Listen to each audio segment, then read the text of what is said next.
नमस्कार दोस्तों। Delhi gas chamber बन चुकी है। एयरलाइंस, प्लेन सेवाएं सब डिस्टर्ब है। भारत का प्रधानमंत्री रोजगार की बजाय कट्टे चला रहा है, रिवॉल्वर चला रहा है, ठाए ठाए कर रहा है। और उसी सरकार का मंत्री और भाजपा का अध्यक्ष कह रहा है बेरोजगारी और महंगाई की बात करने वाले मूर्ख हैं। और नेता प्रतिपक्ष राहुल गांधी यह बताने से नहीं चूक रहे हैं कि इस देश के गरीब बच्चों को किस तरह से अखबार के कागज पर खाना परोसा जा रहा है। उनको इस तरह से किया जा रहा है कि एक तरफ तो सोने चांदी के बर्तन में खाने वाले मोदी और उनके लोग हैं, और दूसरी तरफ कागज के टुकड़े पर मिड डे मील परोसा जा रहा है। और उधर तेजस्वी यादव दवाई पढ़ाई की बात कर रहे हैं, रोजगार की बात कर रहे हैं, लेकिन दूसरी तरफ कट्टे बम चल रहे हैं। जी हां, यही हालात हैं। और जब ये हालात हो तो चिंता करना बनता है। बिहार चुनाव के लिए आज प्रचार रुक गया। राहुल गांधी भी आ गए, प्रियंका गांधी भी आ गई, अखिलेश यादव भी आ गए, और तेजस्वी कमान संभाले हुए हैं, मुकेश साहनी कमान संभाले हुए हैं। पान समाज पूरा उतरा हुआ है। नीतीश कुमार, नरेंद्र मोदी और नरेंद्र मोदी का गैंग लगातार वहां नफरत की बात कर रहा है। वहां पर कहीं हिंदू मुस्लिम कराने की बात कर रहा है, कहीं किसी तरह से और खेल कर रहा है। जब ये सारे खेल हो रहे हैं, उस बीच भारत का जो नेशनल न्यूज चैनल होता है, जो सरकार का होता है, वह डीडी न्यूज नफरत परोस रहा है। डीडी न्यूज राष्ट्र की बात, राष्ट्र के विषयों पर चर्चा नहीं, बल्कि भारतीय जनता पार्टी आरएसएस के एजेंडे को परोस रहा है। जी हां, यही इसी तरह से तो हिटलर ने नाजी पूरा नेटवर्क तैयार किया कि उसने अपने वहां के सरकारी जो पूरा रेडियो था और सब कुछ था, उस पर कब्जा करके उससे नफरत परोसता था, और दूसरों को कांग्रेस मुस्लिम पार्टी है, ये पार्टी है, इसी टाइप में ही वह भी करता था।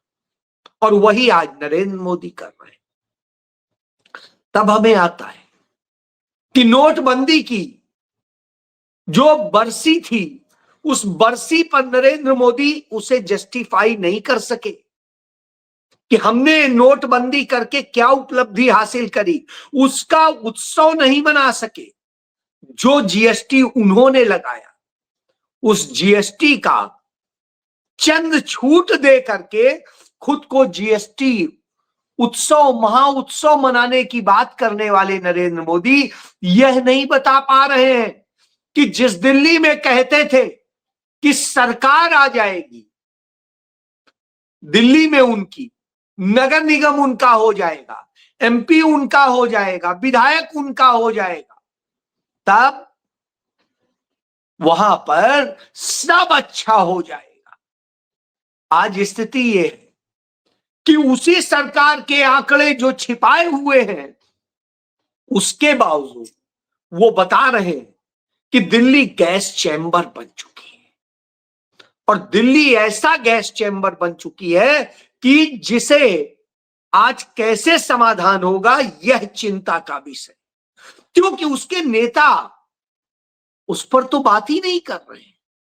वो क्या कर रहे हैं? देश के नगर विकास विभाग के मंत्री मनोहर लाल खट्टर एक नफरत फैलाने वाले, संविधान के बिल्कुल खिलाफ, संविधान का कत्ल करने वाले एक पदयात्रा में शामिल होते हैं उस ढोंगी बाबा के साथ जो बागेश्वर से आता है, और उसके साथ वो फरीदाबाद में पदयात्रा में शामिल होते हैं। वो कहता है हिंदू राष्ट्र बनाने का। भारत का संविधान हिंदू राष्ट्र बनाने का नहीं है, भारत का संविधान सेकुलर इंडिया का है। तो अब आप समझ सकते हैं, मंत्री को जिस प्रदूषण को खत्म करना चाहिए वो वही नहीं, समाज में भी प्रदूषण फैलाने के लिए इस तरह के खेल करता है, और इस तरह से नफरत फैला के दंगे फसाद कराने का पूरी साजिश रचता है। जी हां, वो साजिश रची जाती है, और उसी बीच में आरएसएस प्रमुख मोहन भागवत आ जाता है और वो कहता है कि इस देश के मुसलमान हो, ईसाई हो, कोई हो, ये सब हिंदू पिता की औलादे हैं और ये वो है। हम भी यही कहते रहे कि वास्तव में हिंदू, मुस्लिम, सिख, ईसाई, बौद्ध, जैन, किसी की भी बात मत कीजिए। ये वह समाज बनाइए जो समग्र समाज हो, क्योंकि वास्तव में हिंदू, मुस्लिम, सिख, ईसाई नहीं, हम भी उनके संतान हैं। यदि आप यहूदी में जाएंगे या और कहीं जाएंगे तो अंततः सभी अफ्रीका से जब निकले, अफ्रीका से जो 3 टुकड़े टूटे थे, उन 3 में से एक टुकड़ा इधर आया, एक टुकड़ा यूरोप की तरफ गया, एक अमेरिका चला। तो इस तरह से लोग बस गए, और जो ये बटे वो धीरे धीरे इधर उधर माइग्रेट हुए और एक दूसरे के साथ हो गए। मूल निवासी आदिवासी हैं, वही हमारे माता पिता है, वही वास्तविक पूर्वज है। न हिंदू है, न मुसलमान है, न सिख है, न ईसाई है, न बौद्ध है, न जैन है, यानी मूल आदिवासी ही है। यही बात राहुल गांधी सालों से कहते आ रहे हैं कि असली मूल निवासी आप हैं, हम सब तो इधर उधर से माइग्रेट हुए। और वही सत्य सामने आ जाता है इन बातों के बाद। बहरहाल इन बातों में उलझे तो उधर नरेंद्र मोदी कभी ऐतिहासिक तथ्यों के बारे में कुछ खुद नहीं जानते, उसे तोड़ मरोड़ के प्रस्तुत करते हैं। जिस कांग्रेस पार्टी का राष्ट्रीय आंदोलन के दौरान 1886 में कांग्रेस के अधिवेशन से जो वंदे मातरम शुरू हुआ था, उस वंदे मातरम को वो बदनाम करते हैं और उसको लेके झूठ फैलाते हैं। इसी तरह के झूठ वो तमाम जगह फैलाते हैं, और जब झूठ फैलाते हैं उसी दौरान नरेंद्र मोदी कट्टे की बात करते हैं, बोलते हैं 1 राउंड 2 राउंड खैट खैट खैट। तो जो धाए धाए गोली चला रहे हैं, कट्टे और बंदूक की बात कर रहे हैं, किडनैपिंग की बात कर रहे हैं, ये सारे कर्म कुकर्म गोली और ये इन्हीं के राज में हुए। इनके राज में सबसे ज्यादा आतंकी हमले भारत के इतिहास में नरेंद्र मोदी के शासनकाल में हुए, और सबसे ज्यादा किडनैपिंग, हत्या और बलात्कार नरेंद्र मोदी के शासनकाल में हुआ। इन 11 सालों के दौरान इन सब में बढ़ोतरी हुई है। यह आंकड़ा खुद नरेंद्र मोदी सरकार के जो एनसीआरबी है उसके मुताबिक, यानी बलात्कार भी आपके यहां और बलात्कारी भी आपके। यही तो सत्य है, और इसी सत्य से डर लगता है तो इधर उधर भटकाते हैं। रोजगार देंगे नहीं, महंगाई चरम पर होगी, डॉलर के मुकाबले रुपया गर्त में चला जाएगा, नीचे सरकता जाएगा, और दुनिया में भारत की इज्जत, जो भारत का पासपोर्ट है, उसकी रैंकिंग गिरती जाएगी, और हम भूखमरे देश में कगार शुमार होंगे। और फिर सगुफा ये कि भारत दुनिया की तीसरी सबसे बड़ी अर्थव्यवस्था है। यदि अर्थव्यवस्था है तो आप तो G20 के सम्मेलन में सोने चांदी के बर्तनों में खाते हैं, खिलाते हैं, लेकिन इस देश के भविष्य, इस देश के बच्चे आपके ही शासित double engine, triple engine, 4 engine वाले मध्य प्रदेश में कागज के टुकड़े पर मिड डे मील खाते हैं। अब आप सोचिए, कागज के टुकड़े पर मिड डे मील, यह भी नहीं है कि उनके लिए एक थाली की भी व्यवस्था हो, क्योंकि जब पीछे थाली खरीदी गई तो एक चम्मच 850 का खरीदा जा रहा था। और इस तरह के घोटाले होते हैं तो न थाली आएगी, न चम्मच आएगा, न कुछ आएगा, और आपको जो मिलेगा जानवरों जैसा खाना, वो भी कागज के टुकड़े पर। जी हां, यह नरेंद्र मोदी ने बनाया। झूठ बोलना, नफरत फैलाना, दूसरे को फंसाना, यही तो है इनका काम। इनके एक जेम्स बॉन्ड है, अजीत डोभाल। ये आरएसएस की संस्था जो है, विवेकानंद इंटरनेशनल फाउंडेशन, उसके संस्थापक अध्यक्ष भी रहे। उसी ने ही अन्ना आंदोलन चला करके और बदनाम किया था मनमोहन सिंह सरकार को, कांग्रेस की सरकार को। तो वही आजकल नरेंद्र मोदी के सबसे बड़े खुफिया प्रमुख हैं, क्योंकि वो तमाम सारे आतंकी नेटवर्क को मैनेज करते हैं। तो साहब, इसी वक्त में जो एयर ट्रैफिक कंट्रोल होता है, एटीसी, जिससे पूरे देश के हवाई मार्ग को नियंत्रित किया जाता है, उसके सिस्टम को साइबर अटैक करके जो हैक कर लिया गया। 2 दिनों से लगातार, 7 और 8, 2 दिनों से लगातार पूरा सिस्टम कोलैप्स है। बड़ी मुश्किल से थोड़ा बहुत इधर उधर करके फ्लाइट्स रन की जा रही। पहले दिन तो करीब 500 फ्लाइट इससे प्रभावित हुई, दूसरे दिन भी इससे प्रभावित रहे। और दोनों दिन इत्तेफाक से मैं फ्लाइट में सफर कर रहा था, मैंने उसको फेस किया है, मैंने ट्वीट भी किया था। अब इन सब पर कोई जवाब सरकार का नहीं है, कुछ नहीं, क्योंकि सरकार तो असल में देश के लिए काम नहीं करती, वोट चोरी के लिए काम करती और बेईमानी के जरिए झूठ फैलाकर, नफरत फैलाकर चुनाव जीतकर सत्ता में बने रहना चाहे। और जब यह खेल चल रहा होता है तो निश्चित रूप से बात करना बनता है। तो यह खेल हो रहा है, और यह खेल इस समय बिहार में चल रहा है। बिहार में जब चुनाव चल रहे हैं, जहां जहां वोटिंग हो गई, जहां के स्ट्रांग रूम में ईवीएम रखी हुई है, वहां अचानक सीसीटीवी कैमरे बंद हो जाते हैं, अचानक वहां पे गाड़ियां अंदर जाती हैं और बाहर चली आती हैं, और सीसीटीवी फिर ऑन हो जाता है जब ये गाड़ियां पास हो जाती हैं। इसी तरीके से तमाम जो है घटनाएं हो रही हैं लगातार।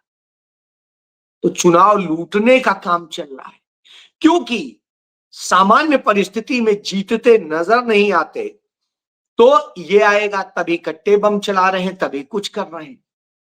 और जब काम की बात करते हैं तेजस्वी यादव कि रोजगार हो, दवाई हो, पढ़ाई हो, इन सब की जब बात करते हैं, तो जेपी नड्डा, जो भाजपा का अध्यक्ष भी है, नरेंद्र मोदी सरकार का मंत्री भी है, वो कहता है कि मूर्ख लोग हैं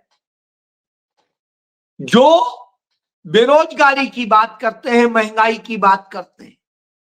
अब आप सोचिए, महंगाई और बेरोजगारी की बात करना यदि मूर्खता है, तो राजनीति किस चीज की है? राजनीति इनके झूठे प्रपंच की है। तो आज वही देखने को मिल रहा है। ऐसी स्थिति हो जब देश में, तो कौन बोलेगा? तो राहुल गांधी बोलते हैं। राहुल गांधी बताते हैं, एक एक तथ्यों सबूतों के साथ खुलासा करते हैं कि कैसे चुनाव आयोग भारतीय जनता पार्टी के साथ, आरएसएस के साथ मिल करके इस देश के चुनाव चोरी करने की साजिश रचता है। और राहुल जी जो कहते हैं वो साबित भी होने लगता है बिहार में। वो हरियाणा से उदाहरण देते हैं, उसके पहले कर्नाटक का दे चुके थे, महाराष्ट्र का दे चुके थे। तो अब जब हम बिहार में चुनाव देख रहे हैं, वोटिंग देखी, तो कोई उत्तराखंड से आके वोट डाल रहा है, कोई दिल्ली से आके, कोई हरियाणा से, कोई कहीं और से, और कोई महाराष्ट्र से। तो इस तरह से देश भर से लोग आके वोट डाल रहे हैं, और गाड़ियों में, ट्रेनों में, सब में टिकट दे करके भाजपा भेज रही है, और ट्रेन में स्पेशल सुविधाएं दे के भेजा जा रहा है लोगों को कि जाइए वोट डाल के चोरी कीजिए। तो वोट चोरी, चुनाव चोरी का खेल चलता है। जी हां, आप सच्चे हैं तो आपका वोट कट जाएगा, आप इनके नेटवर्क का हिस्सा है तो आपका वोट, चाहे दुनिया में कहीं रहे, 1 नहीं, 2 नहीं, 10 वोट बना लीजिए, 20 वोट बना लीजिए। हमने हरियाणा में राहुल गांधी ने दिखाया ही किस तरह से एक एक घर में 500 से अधिक वोट बने हुए थे। किस तरह से एक महिला का, उस महिला ने खुद बता दिया कि मैंने खुद इसकी शिकायत की, लेकिन कोई ने नहीं सुना, और मेरे नाम पे फर्जी वोट डाले गए, और उसके 250 के करीब फर्जी वोट थे। अब आप सोचिए, इसी तरीके से एक ब्राजीलियन महिला के नाम पे फर्जी वोट बनाए गए और डाले भी गए। इसको लेके युवक कांग्रेस दिल्ली में हो, मुंबई में हो, हैदराबाद में हो, या देश के कई हिस्सों में लोगों के बीच जाके, मेट्रो में, ट्रेन में, लोकल में, बसों में जाकर के लोगों को अवेयर करने की कोशिश कर रहे हैं कि भैया ये वोट चोरी करके आपकी सरकार ऐसे लूटी जा रही है, छीनी जा रही। तब बिहार में 122 सीटों के लिए जो दूसरे चरण का मतदान होना है, उसके लिए प्रचार आज थमा। राहुल गांधी ने वो तमाम सच्चाई बताई जो वो खुद देख रहे हैं, जो जनता देख रही है, महसूस भले न कर पा रही हो, उसे अपनी ही दर्द को बताना पड़ रहा है कि भाई तुम इस दर्द से कराह रहे हो। तब उसे होश आता है, क्योंकि वो अपने में ही इतना फंसा है, बच्चों के रोजी रोजगार, खाने पीने की व्यवस्था करने में इतना फंसा है कि उसी से वो दुखी हो जाता है, और वो भूल जाता है कि उसको और कितने दर्द हैं और इन दर्द का कारण क्या है। यही तो हो रहा है। दिल्ली गैस चैम्बर है, पूरे देश में प्रदूषण है, और इस प्रदूषण का कारण भारतीय जनता पार्टी बन रही है। और जब प्रदूषण भारतीय जनता पार्टी फैला रही हो, तो उसे समेटने के लिए इस देश के युवाओं को, इस देश के प्रौढ़ लोगों को सामने आना होगा, बच्चों को सामने आना होगा और लड़ना होगा, क्योंकि हमें ही अपने बच्चों के भविष्य को बचाने के लिए अब यह लड़ाई लड़नी। तो इस लड़ाई को आगे बढ़ाना जरूरी है। मैं खुद 2 दिन गुजरात में वहां पर लोगों को जाके अवेयर करके आया, बता के आया कि कैसे आपको खत्म किया जा रहा है, और झूठ के जरिए। तो सबसे बड़ी लड़ाई है, आप सच बताइए, वो झूठ फैला रहे हैं। यहीं आप लड़ाई जीत जाएंगे, क्योंकि इनको डर सिर्फ सच से लगता है। जी हां, सच से लगता है। तो इसलिए हमारी ड्यूटी है, हम किसी से लड़े नहीं, सच बताएं और सच को आगे बढ़ाएं, जहां गलत हो उसका विरोध करें। जी हां, यही हमारी ड्यूटी है। जय